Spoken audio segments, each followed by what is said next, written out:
Hello, welcome to today's episode. Today I am continuing with the Summit Speaker Series, and I have the wonderful Jody Newman who is going to be having a chat with me. And Jody is the founder and business owner of the Business Allotment. And Jody's business is actually really interesting. I love the concept of it because it's all about bringing creative ideas to life. So, welcome, Jody. I'm so excited that you are on the show today. Do you want to start by just introducing yourself and telling people who you are, what you do, and about the business allotment? Yeah, of course. It's lovely to be here, Karen. Thank you for the invite. Yes, so the business allotment, it's the place where businesses grow creatively. So being a creative by training and by kind of heart, I guess, it was always for me going to be about um, the belief that great ideas grow businesses. And that is the foundation on which I built the allotment. And it was really that simple. And when I had that thought and that crystallized over many years, I was very clear about what I wanted to build, because there is no business that cannot be better with the injection of creative ideas. So in the allotment, it takes the form in a very general sense of strategy, vision, a lot of brand story, because we are woefully under creative with how we tell our story, and also just creativity into any business challenge that you have. And within the allotment, on the south side, we have the business sheds. So that's our online business growth club. Lots of different tiers and membership, but essentially every month business owners come and get brilliant ideas about how to grow their business. That not so sexy but very important accountability, and the time and the space to focus on what you need to do in the next month to move your business forward. Then on the top side, on the north side of the allotment, we have seedling sessions and cultivator sessions, and they are working one-to-one with me, usually online, for your business challenge. A lot of strategy, vision and brand story, as I said, but I want to launch a thing, or how do I onboard my customers in a really cool way, or I want to start a newsletter, and then tumbleweed. So I work alongside encouraging business owners to be more creative. This is not about me giving everyone ideas. I can do that. It's about me using creative approaches and tools to help business owners think differently. And I always talk about business as usual thinking, which is a brilliant way to run our business every day, because we know our stuff, we just crack on and do it. Business as usual thinking is terrible for growth. We need business as unusual thinking. And that's where creativity plays such an important part in that business owner's toolkit. And then in the middle, we have the greenhouse, which is where I work one-to-one, usually in half or 4 days, around a table where we kind of grow the business strategy off the surface of the table with three-dimensional tools that you can touch and feel and move, and a really kind of interactive, creative way to hothouse your business. Yeah, I love that. I love how you are injecting creativity into the way you are presenting your business. You're very much walking the talk, which is what I love. Where did the idea come from for the business allotment?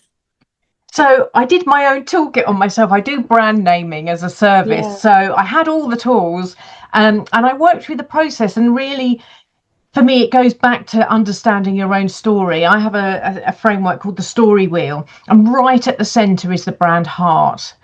And for me, it's that belief at the very heart of everything I do, is the belief that great ideas grow businesses. And Mm, then that kind of adjacent sort of belief that everyone can be creative, but we are often educated out of that belief and that yeah. ability. So if I can do two things at once, help you grow your business using a more creative approach and making you more creative as a business owner in the process, it's kind of a win-win, because you've got those skills then for Yeah. life.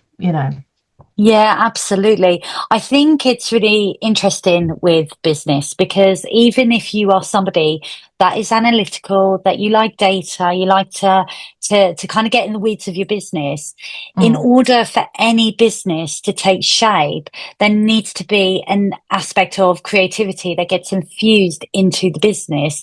And it's yeah. really interesting to me with a creative background.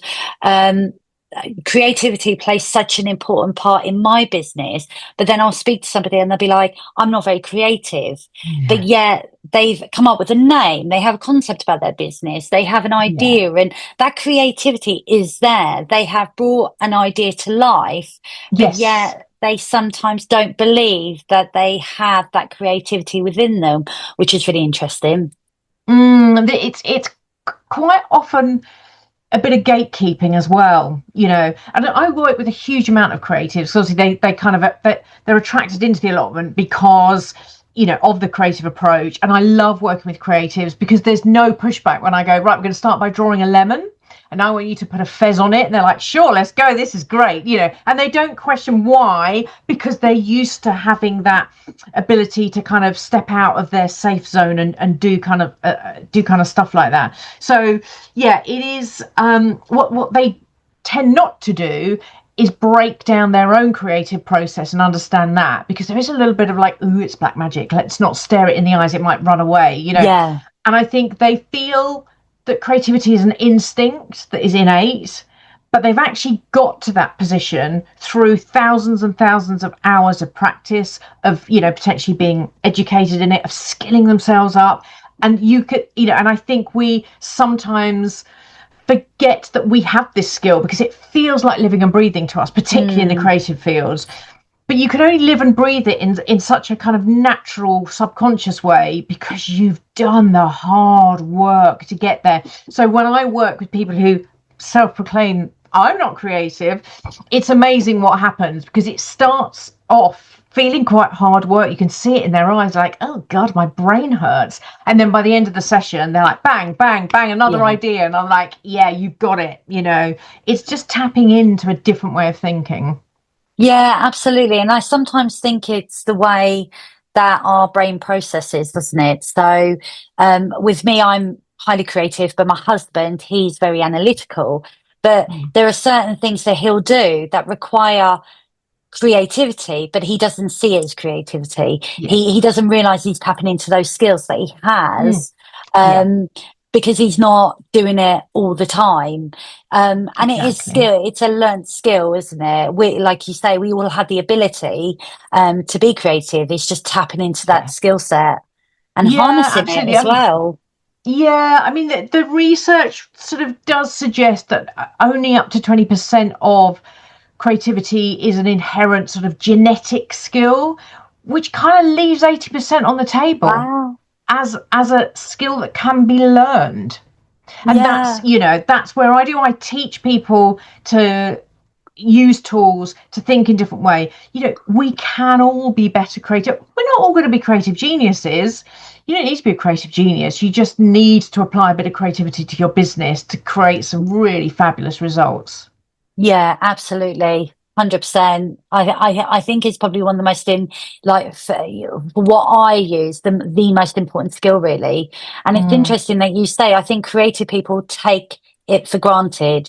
It's almost like they've been born with this way of looking at the world, and it is almost like just how they're built, not realizing, like you say, probably 20% is inherited, but the other yeah. 80% has been refined over a large proportion of time, kind of being creative.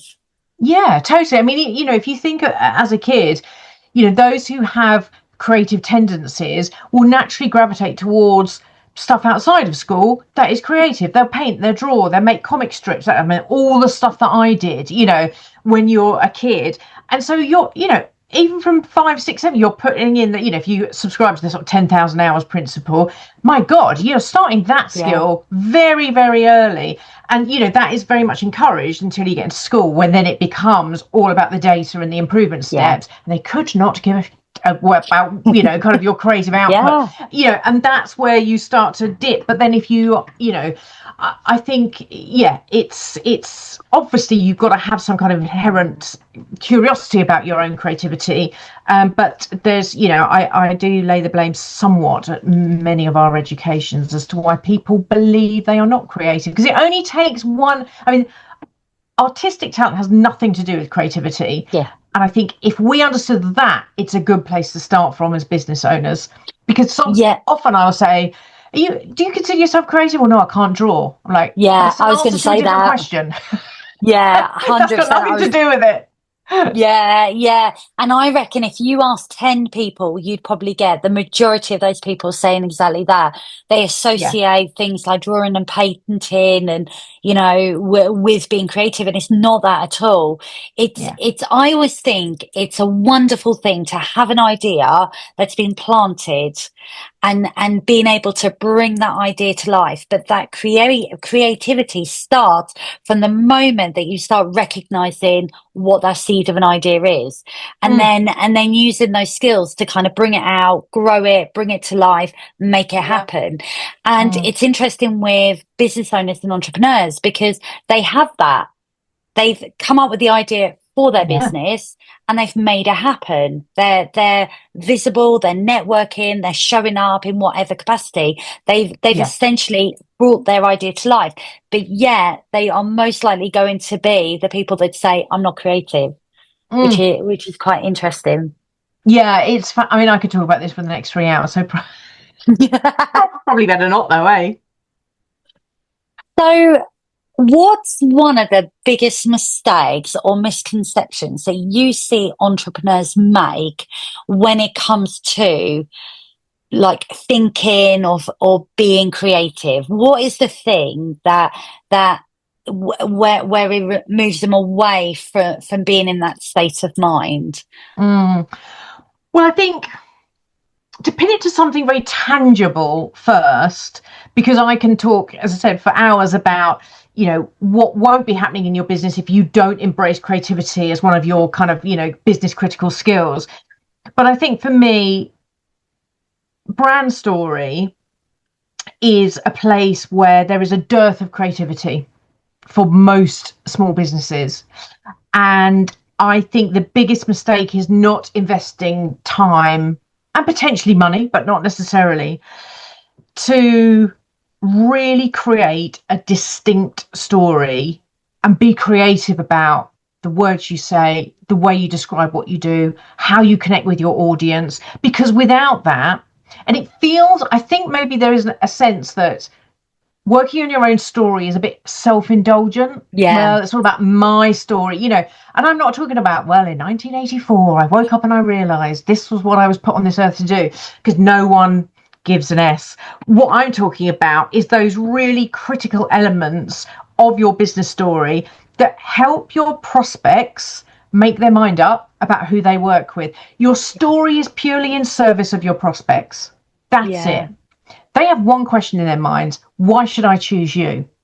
And if you don't apply creativity to your story, what tends to happen is your story sounds like a huge amount of the other businesses in your industry. You only have to pick an industry, go and Google it, pick the first 5 companies that come up, or do it within the small business realm. They will all sound very similar. yeah, You're not helping your prospects. Forget about the ego trip of telling your own story. Your story is there to serve. And without that, you're making it very difficult for a prospect to understand whether they should or shouldn't choose you. So often clients come to me and say, I want help growing, and I want a strategy, or I want this, or I've got this challenge. And where I start is, tell me the story you go out and show up with. And often we will have to start there, because yeah, without that, every single element of your business becomes more difficult. Networking, marketing, mm, sales, all of that stuff, all of your touch points become blander, they become more vanilla, because you're looking and sounding. And where you have stories that sound and show up as familiar, they become invisible. And yeah, and who wants that for their business? Our time is really scarce. Our resources are scarce as small business owners. We need to be showing up and marketing and doing that thing with the most impact that we can. So for God's sake, get your story into an amazing shape, because as the research says, in any given audience, 95% are not in a buy ready frame of mind, which means 95% of people need to go away either with your story in their head or with nothing in their head. So at the point at which they go, God, you know what, I really need help with, building a digital course, either Karen's in their head or Karen's Yeah. not in their head. And your story will be the thing that either lodges it or makes it fall out their ears the moment you're off the Zoom or out of the network Yeah. meeting or, off your website, wherever it is. So for me, having a creative approach to the story you tell is the best thing you can do. And it's the biggest mistake you make if you don't do that, because it's a lot of time and effort with really hard won and not as frequent returns. So that would Yeah. be, but that extrapolates out into the biggest mistake is kind of magpieing ideas from all around you. Oh, I need to onboard my clients. So you Google it, and the great wise Google says, well, create an online form and then you do this. Or you talk to someone in network and they go, oh, this is the way I do it. You go, oh, that sounds nice. I understand that. Do it. And then you wonder why no one remembers what you do, or they don't have an amazing experience. They have an okay experience because you look, sound, and feel, and the experience is exactly the same as anyone else they might go to for a similar service. So I'm very much about, let's go back to blank page thinking, and often we start at the end. If I'm working with someone on how to create an amazing onboarding experience so their clients fall in love with them before they've even kind of picked up a pen or done the first line of data, excuse me, then we start by saying, right, what's the experience after it's happened? What emotion are we leaving your client with? What sense, what thought, what action? And it's that defines everything. What's the brand story telling us we need to create in terms of an experience? So we bring all this together, and you end up creating something that nobody else has as part of their business. And then it becomes part of your marketing, because not only can you talk about it as a distinct thing, your clients experience it and go, that was bloody amazing. And they tell 5 people about it. So, it serves you so well to have some business as unusual thinking when you come to building and shaping anything, whether that's the entire business or just one service, just one course, just one download or whatever it is. Yeah, I think it's so important, isn't it? Just touching on what you sort of said about the brand story. What I find is that often Mm. provides context. And people need that. Why should I listen to you? Well, this is why. I walk my talk. I've been in the place where you are now. I've got myself to where I am right now, and this is what I've done. And it starts to add weight to the very thing that you're talking about. And I think humans are just naturally curious about the way other Mm. humans live, and what they do and stuff. Like we are nosy beings, aren't we? And I think understanding somebody's story, I think, goes a long way to building trust, but also provides context as to how it can work for them. Because I know Yeah. with what I do now, what you said about being self-indulgent, that was my worry for so long. So I wouldn't really talk about sort of my journey or whatever. But then, so I deliver a lot of live webinars, and part of Mm. that is sharing my story. And that then became the thing that people would then talk to me about. Oh, you said you did this and you were feeling this. I feel like that right now. And I want to Yeah. get to where you are and all of this. And it's almost like you're giving them hope in a way, because you're identifying what they're struggling with right now because of your own Yeah. story, the situations you found yourself in. And especially when you're at the other end and whatever you've created is that pathway to the other end, it gives it more weight and more presence to the thing that you're talking about. So I agree with you. I think having your brand story at the heart of what you do is the differentiator, because nobody will have the same story. Nobody will have the same challenges, or they might touch on similar things, but not in the way you've experienced it. And I think that starts to make you Yeah. unique. And not everybody's gonna. It's not going to resonate with everybody, but you will attract the people it will resonate with, and I think that's the point, isn't it? Yeah, and I think, stories are there to divide an audience into the loves it and hates it. Yeah, I have had lots of people say, oh, I love your story, I love the way you tell it, I love the metaphors, blah, blah, blah. I have had someone, in a Zoom call in front of 6 or 7 other people say to me, I effing hate your branding. Because you're Wow. never going to please everyone. I mean, it was quite the way he phrased it. It was a man, can you imagine? But Oh, I laughed and laughed because actually, for me, that completely validates what would actually I had been offended by was if he'd said, your branding, I could take it or leave it. Because then what are you doing? You're yeah, not helping anyone. Because if he was in the market for my services, he wouldn't know whether I was the person for him because he doesn't know what I stand for and what I believe in. But at the heart of the stories I create with my clients is always that.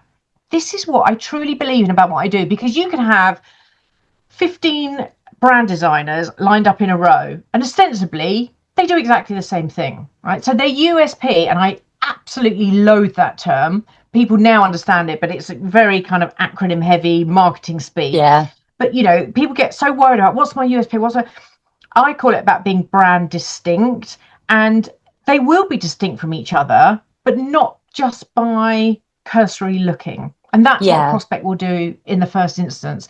So for me, it's very much about being able to articulate, and I dig down deep, deep, deep with my clients to get this out of them, because those 15 brand designers will fundamentally believe something different about their skill and the output they create for their clients.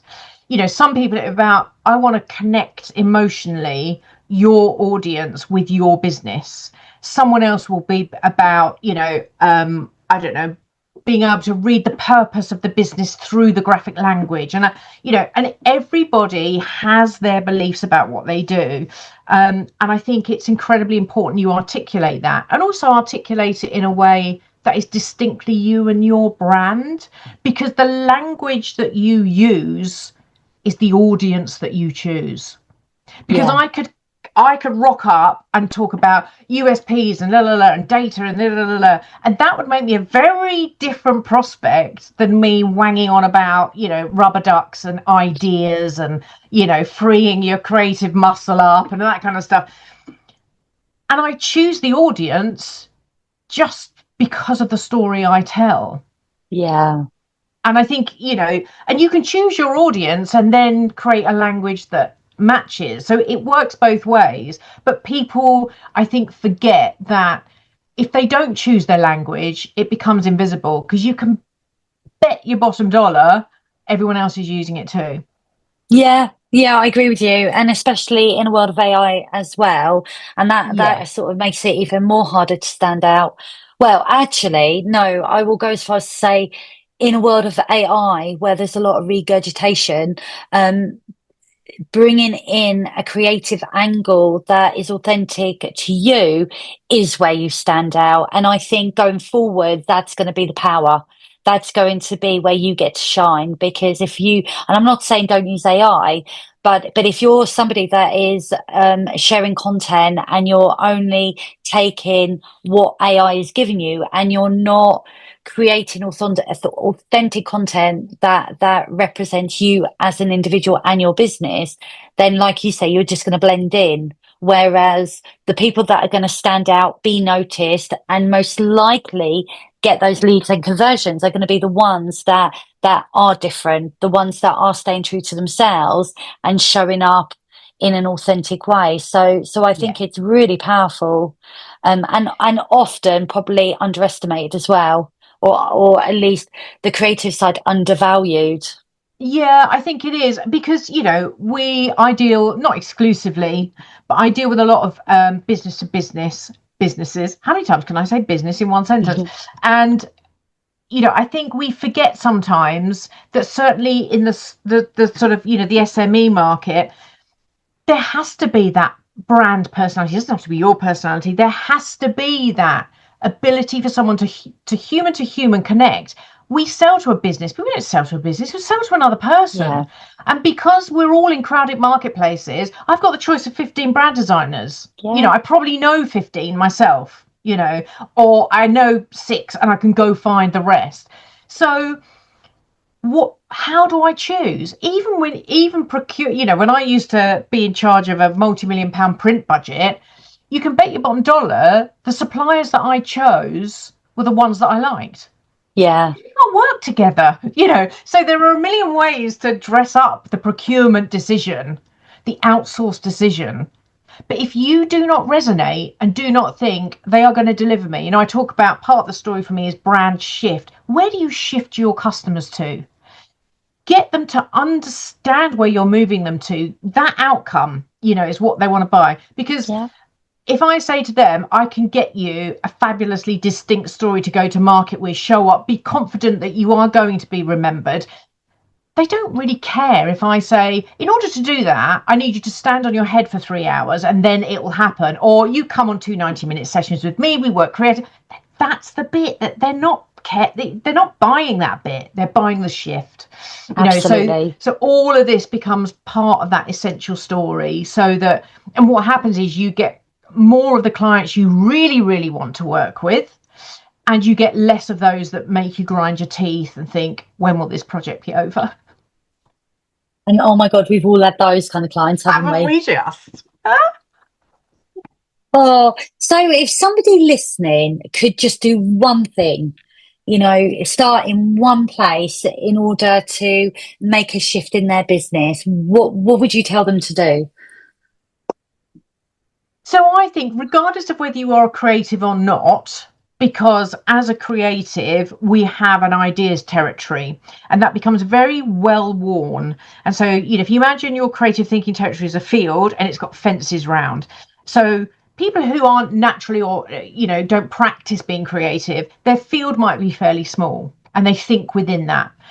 If you are doing creativity, as part of your role, or you're very creative, you have an enormous field, but you are still walking the same paths, and you kind of, your creative thinking creates these ruts. And I've seen it. I mean, I've been running this business 25 years. No one has yet not conformed to this. You can be so creative, but you are within these kind of thinking Yeah. ruts. What I would say is get out over that fence to new thinking territory. And that involves very simple things like putting creative habits into your business. The very simplest one is 1 minute a day is a creative workout. Yeah, as you sit at your desk, or before, and crucially, before you start thinking in any way strategically, or I want to create a thing, or I've got a problem to solve, or any of the kind of workout activities, and I've got so many in the allotment, so people just come and kind of help themselves from my website. Anything like that changes your mindset immediately, and it helps you be more divergent in your thinking, options thinking, and that's the critical thing. And if you do that every day, you will become a better creative thinker, full stop. And I don't know many other activities where 60 seconds a day will manifest itself in such a powerful way in your business, because you will start thinking. And I'm talking about really simple things like set your timer. How many different ideas for this polo can you come up with in 60 seconds? That's it. You do that for a week, you change the object. You can start to understand, am I being more divergent? So are 10 of my ideas all quite closely linked? You can rank yourself. That gets you 1 point. If they are mad ideas, like, well, I'm going to hollow it out and use it for a flying saucer, and there's nothing else like that on your list, that's a 5 pointer, and challenge yourself to really up the ante in terms of ridiculous thinking. And I use ridiculous thinking as part of my framework, because if you can't let yourself go and be ridiculous, you'll never be able to mine the creative gold. So that very simple workout, and there's hundreds of ways to do a really quick workout. If you get that into your business daily habit, you will have a better business. It's a Yeah. bold claim, isn't it? It is, but I love it. I absolutely love it. I remember when so I used to, many, many moons ago, I worked in London. I had a different career, but I went to night school, and I was, because my goal was to become a graphic designer, and I wanted to sort of move, careers. And I went to the London College of Communication, and we did all about visual thinking. And I just loved it because it was so random stuff, but you're Yeah. absolutely right. It's working that creative muscle so you see things differently. And I think Yeah. we can very much get into a rut of thinking the same things over and over again, but not quite, and sometimes it's hard to think about what is possible when you can't see it.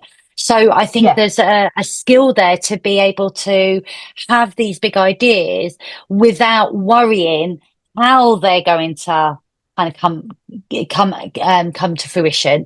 So being Yeah. able to think big in a way that is exciting without feeling it's ridiculous.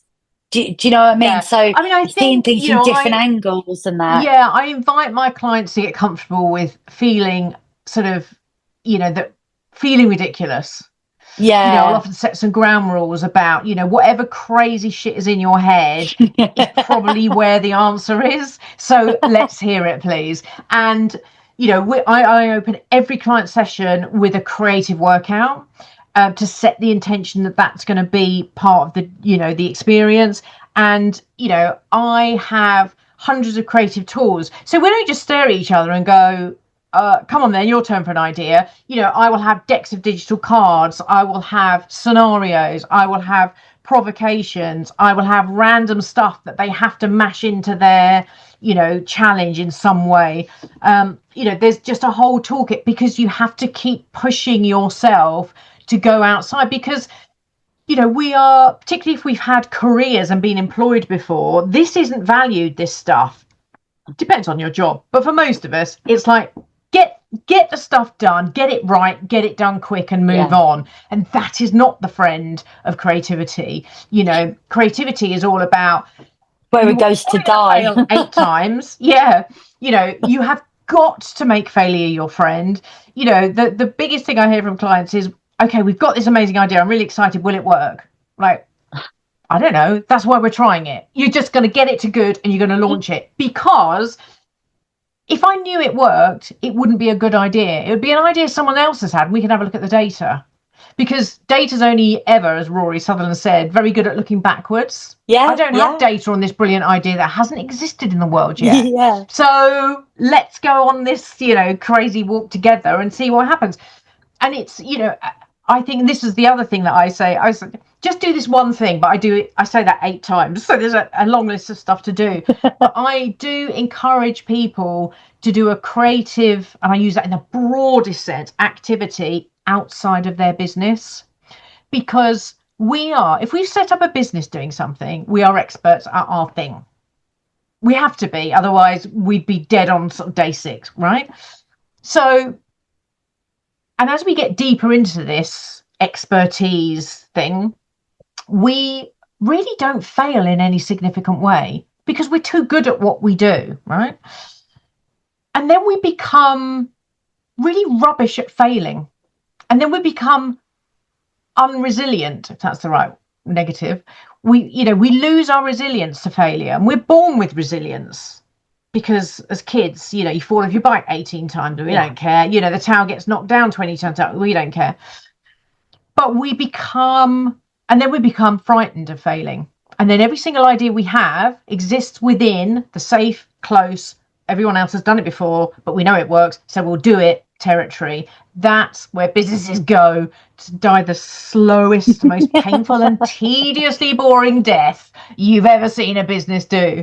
So doing I do stupid amounts of craft, and I love picking up a new thing because I fail almost instantly, repetitively. But the key thing is, in the lowest stake environment I can create for myself. I've done embroidery, I've done lithograph, screen printing, calligraphy, ceramics. I mean, you name it, I've blooming done it. And I was shit at all of them at the beginning. And there is a lovely experience of getting better and becoming an amateur expert at these things. Yeah. But there is something about that early stage that actually has made me a much better, braver, more creative business owner because I'm fairly resilient to failure. Not totally. I still go and sit behind the sofa and have a sob when something like I thought was going to make me my, next million hasn't. But you know what? It's fine because then I pick it up, I do a bit of evaluation, And then, as part of all good creative approaches, you iterate, you reiterate, you Yeah. tweak, you go, you try again. There's so many moving parts in any given thing we launch that, it's never going to be the totality of it that has made it fail. It'll be an element of it. And we forget how to have the resilience to do that.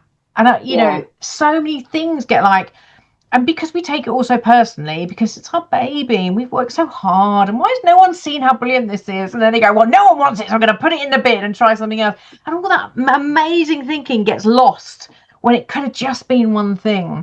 So I think for me, being able to build up that resilience outside of the business, because everything in business is high stakes, Yeah. because Yeah, it's time and absolutely. money and clients and marketing, putting yourself on LinkedIn and, all that stuff. So to do it outside of that is an incredible, God, I'm sounding awful. It's an incredible gift you can give yourself. I agree. I agree. I'm sitting here smiling because, um, as somebody that, obviously my business is creative and all of that, Yeah, and I'm one of those that for a long time I took it for granted. I was always good at drawing, painting. At school I excelled at that. I yeah, didn't want to be an artist. I didn't realize what I wanted to be until I started work, and then I realized for me I had a love of graphic design, and that was why I yeah, did all my night school. But over the years, something that I do in my personal time that I never talk about, I never share it. But actually, since I've had kids, it's become more and more important, and it fuels my creativity. Is yeah, I sing, and I realised. So I've got a 12-year-old, and we bought her at Christmas. She loves to sing. She loves to sing and dance, and we bought her a karaoke machine. So it was a very like a proper, like not one of these small ones, like proper yeah, yeah, one. My closest friend had one, and we were like, we want one of those. It's amazing yeah, because we'd yeah, yeah, have karaoke nights and stuff like that, and it was so much fun. And I've always sang. But I've done it in my private. And then obviously with my daughter loves singing. So we have now, and we did it last night, karaoke sessions where we will take in turns singing, and we will do duets and we'll do things like that. And it's only recently, if I'm really honest, that I've really owned it, yes, because what's really interesting is, as somebody that is in the creative space, 9 times out of 10, I live in the creative space. To do what I yeah, do, I have to be in that space. What I realized was that what it gives me, it puts me in a really high vibrational state. And oh my God, the way it makes me feel. And singing is a creative outlet. And what I didn't realize this while I was doing all my courses and stuff, but I would use singing as a way to release and to refuel. mm, And because we've been doing it on a regular basis, and I love it. And I will even, which is so funny, whenever I deliver a live webinar, and you get that adrenaline, don't you? yeah, That adrenaline has to go somewhere. So we will have a session, and it will be the best session. And I suppose it's building that confidence. But what I've realized is that for me, it refuels, but it brings something into my energy state that amplifies what I'm able to do. I feel yeah, it. People talk about being in that high state of flow. mm, And mm, I think for me, those two things go hand in hand. When I'm doing my creative work, when I'm building things out, when I'm designing, doing stuff, I will have music on. I will be singing. It'll almost be the thing that I need in order to kind of get my brain into that state. mm, Um, and it's really powerful. So when you talk about, and I've done things like print screen and all that craft stuff, but it's finding that thing that you can yeah, do outside of your business that gets you in a creative state that kind of fuels your thinking somewhere else. yeah, And yeah, it is, and absolutely, when you find that, I mean, like I say, for me it's singing, for you it could be crafting, for somebody else it could be yeah, whatever. But baking, when you whatever, yeah, find that, yeah, when you find that, it can do wonders, mm, because it almost takes you out of yourself, and yeah, then you can, because I think creativity works best when you're not thinking about it, when you're just being and letting things flow. I think that's So where the what best ideas come from. Yeah, it is. And the kind of, I did, decades of kind of, because I trained as a furniture designer at the Royal College of Art, and so we didn't get the sort of academic side of creativity, because weirdly no creatives want to dissect this, but there's been a lot of research done, particularly from the 70s onwards. So I sort of immersed myself in this research for 15, 20 years. And I think one of the lessons that I got out of that, and I do it, is when I have a challenge, like, oh, I've got to write a keynote, or okay, I want to do a thing, a course or a service, but I can't quite get into it. I will write down on a small post-it, the kind of the key challenge, and I will fold it up and literally go through the sort of physical process of folding it up, and I will hide it somewhere, and then I will go away for 3 days and not think about it. And what actually happens, and it's particularly good if you then undertake these kind of tasks, because creativity happens out of your subconscious. So your conscious brain sitting there going, I need some ideas, I need some ideas. Yeah. It's just getting in the bloody way. It thinks it's really useful. It's completely redundant in this entire process until you've got the ideas. So writing the thing. So you are briefing your subconscious brain by writing your challenge. You're folding it up. You're telling your conscious brain, this is not for you. Forget you ever saw this. Hiding it, and then leave it 2 or 3 days, and get yourself involved in activities that divert your conscious brain away Yeah. from it, so you're not tempted to go back and physically kind of put your spotlight mentally onto it. And when you next sit down, oh yes, the ideas are all there, because that's what your subconscious is doing, Yeah. but it can't do it while the conscious brain is getting in the way. So Yeah. that's why when you're in that kind of other diverted flow state, that's why, going for a walk, running, being on the bus, public transport, showers, that bit before you fall asleep, is exactly where your subconscious is in its prime state to do its best work. Yeah, yeah, which can be really annoying when, like you say, you just about to fall asleep and you have the best ideas. It's funny because I swim. That's one of my outlets as well, and I'll be doing my lens and I'll get the best ideas, but I have Yeah. nowhere to write it down. So by the time I get out, I've forgotten. Yeah, yeah, yeah, yeah. It's sod's law, isn't it? Um, so tell me about your session at the summit. I'm really excited about your session.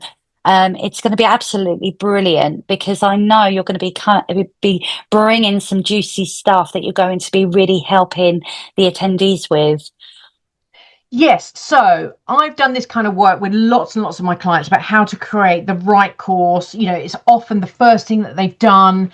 It doesn't have to be a course, and it could be free course, a paid course, or it could just be some kind of digital resource that, you might not want to call it a course because that has its own Yeah. baggage. So what I've decided to do for the session is I brought together all the kind of the tools that I've used with clients over the years doing this work. And it's funny you should use the word juicy, because it's called the chicken nugget philosophy. And what I'm going to get Of course it our is. of course it is. Why would it not be? What I'm going to get our attendees to do is build their own chicken nugget philosophy, and that going through that, because I think where I see lots of people struggle in the first instance is you are not giving away the entirety of your expertise. So what do you put on the tray Yeah. to either give away or to sell? And I think getting clarity over that, out of what are the expertise nuggets that will make this nutritious, that will make this a tasty dish that people want to grab for. Then you've got, all the kind of the bit that goes around at the packaging, the box, and you've got to think about your diners. And this is obviously a big kind of fun metaphor to get people to think about, who do I want to serve with this digital product, with this digital course? What are the nuggets that I need to put there? What sequence do they need to be presented in? How am I packaging and wrapping this? What's my secret sauce that makes this distinct to my brand and to no other? So it can only be me talking about this thing, and understanding your role as the kind of chef and the signature you need to put round this. And we're going to work through the chicken nugget philosophy together. They're going to be doing their own work. I'm going to be talking them through the process. So by the end of it, they're going to have their own chicken nugget philosophy about their first product completely mapped out and shaped and ready to cook. Amazing. I love that. Oh, I was thinking that, chicken nuggets, that's really interesting. And then when you were like the nuggets, I was like, oh, this is absolutely brilliant. Oh, yes. No, that sounds absolutely brilliant. Because you're absolutely right. I speak to a lot of entrepreneurs that want to create some kind of scalable offer in their business, and it can be really overwhelming, because there's so many decisions to make and not knowing what to create, how to create it, how to serve it up. Yeah. And everything else that's involved. So being able to kind of really map out a simple strategy right from the get-go, I think will be a really powerful session. So I'm excited. I And think there our are attendees vegan will be as options well. available. So there's no excuse for not coming. It's not all about the meat. Well, we need a little bit of meat on the bone, but yeah. Oh, I love that. Thank you for sharing that. Right, so I've got some quick fire Oh, right. questions for you. Okay. Right. So, what do you prefer, coffee or tea? Oh, I'm a 50-50er, so let's just go tea. Tea. Oh, that's interesting. Okay. So, what's one business book that you think every entrepreneur should read? I mean, it would be too gauche to mention my own book at this stage. No, go for So, it. how to build a business on ideas. I would actually say, which is ironic given that I have written a business book, I would say any piece of fiction will do And much more for okay. your brain than any book. Yeah, And I yeah, include my own. Go and read a yeah, fantastic piece of fiction. That's where you get fired up with ideas and enter new worlds and bloody enjoy yourself. Look, if you work hard on your business, give yourself a break. Go and read a fantastic story. yeah. It's true, isn't it? I'm guilty of that. We're going away in a couple of weeks, and I've got a load of business books in my head that I'm going to be taking. I see people's summer reads and I'm like, mate, do You yourself need to a get out favour. more. You need a life. There are so Oh, many. I mean, I spent many a long wilderness year when my kids were very young, not reading a book at all, and I was an absolutely avid reader. And I'm slowly clawing back the time, and I'm having the time of my life immersing myself in these stories, and it's good for the brain. it is. And also watching, I find what I really enjoy are watching biographies as well, because often you can pick up things from listening to other people's stories and watching, other sort of programs and that, because Yeah. ideas come from all different areas. It's Yes. not just being in a networking group with other people that you're going to get the best idea ever. No. Absolutely. Often they come from really random moments Yeah. where you suddenly link up something with you've Yeah. already had some element of a thought, but then you'll see something so random that'll just Yeah. be, I know. And those breakthrough moments are incredible, but they often do Yeah. come from doing other things. So Yeah, yeah, totally. I mean, I have, a whole range of kind of prompt cards that I use with clients, and they'll have like an ice cream van on it. And what's yeah, entertaining is looking at people's faces when you go, so how's this ice cream van going to give you an idea about your new digital launch? But you know what? I've never had anyone not come up with an idea. It's exactly that. It's the kind of fundamental building blocks of creativity, that juxtaposition. yeah. And a bit of fun as well, which I think Yes. we all need. Okay, Yeah. so what one tool or app could you not run your business without? I would say Miro, because I do all of my Ah, online sessions on their digital boards, digital post-it notes. So yeah, I that am makes on there sense. a lot. Mm. Yeah, that's a great tool. What's the best piece of business advice you've ever been given? Um, Probably stop looking at what everyone else is doing. I think it can inevitably lead you to that, you know, comparisonitis disease that is, once it's in there, God, it spreads quickly, doesn't it? Mm. And also it means you inadvertently start picking up all their ideas. Think, oh, I've had a great idea, and it's the same as the other three businesses you've just looked at on Instagram. So I think that's the best piece of advice. And if anyone says, and I'm sure I've said this at least 3 times in this podcast, my own piece of advice to myself is, at the moment you hear someone say the one thing every business owner needs is run like a mad, because it's bullshit. It is true, isn't it? I recorded my episode today for today's podcast, and I was talking about that. There's so much overinflated stuff online where Yeah, you're told you have to do this, that, and the other. And you're absolutely right. A lot of it is rubbish. There is no magic formula.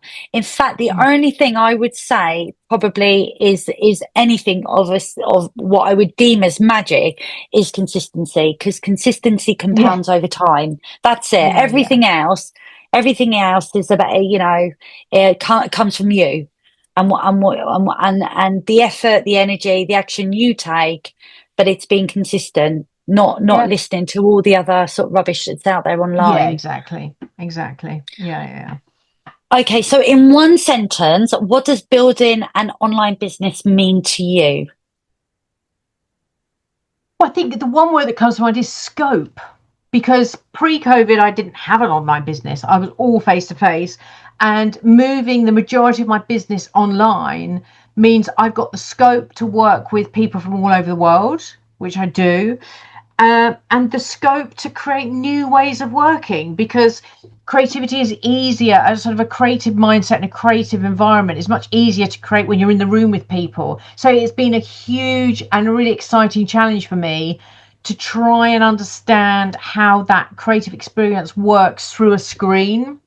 And it's an ongoing challenge, but one that I've relished being able to do. But it's given me a lot more scope to create digital products and all sorts of things. So I think it is that, it's the scope and opportunity. Yeah, absolutely. It is something that can't be undervalued, being able Mm. to reach people wherever they are in the world and for them to access you and what you do. Do you want to tell people about the business allotment? Obviously, I know you mentioned it at the beginning, but how much it is and where they can find out more about it online. Yeah, so I think there's two things that I would signpost right now, because they cost absolutely nothing to get involved with. So on the website, thebusinessallotment.co.uk, if you head towards the tool shed, that's our online shed membership that doesn't cost anything, and it is packed full of creative resources about how to run and grow your business. It's sort of chunked down into creative tools, brand tools, strategy tools, so you can kind of have a browse. You can download whatever you want, and it's super simple to sign up. So that's one thing. And also on the website, there's in the menu is the resource patch, and that is some free courses, some other interesting bits you might want to get involved with. And then every quarter, I run an idea shed, which is a completely free session to come along online and spend an hour working creatively on your business. So if you go to the resource patch and look for the idea shed, you'll see when the next one is. And everyone is very welcome to book a seat, come along, and just have an hour thinking differently about your business growth. Yeah, I love that. Yeah, absolutely. Absolutely. I think everybody needs that in their business. Rather than getting so caught up in the weeds of everything, take some Yeah, time out and really just look at what you can do, because the opportunities are there. It's just having the ideas. So that's brilliant. yeah, Thank you so much for joining me today, Jody. This session's been amazing. You're amazing. What you do is fantastic, and I highly encourage my listeners to check out your resources and to connect with you. If you enjoyed this conversation, then you are going to love the Online Business Growth Summit, because this is just a small taste of what is to come. Alongside today's guest, you'll hear from over 18 incredible experts covering everything from digital products to marketing, to sales, visibility, audience growth, and so much more. And it's all designed to help you build income beyond selling your time. You can head on over to my website, www.sellyourbrillianceonline.com, and you can register for free there. Or check out the next episode of the Online Business Uncovered podcast, where I'll be sharing more tips and guests with you. Thank you so much. And thank you, Jody, for your time today. I really appreciate it. It's been a blast. Thank you, Karen.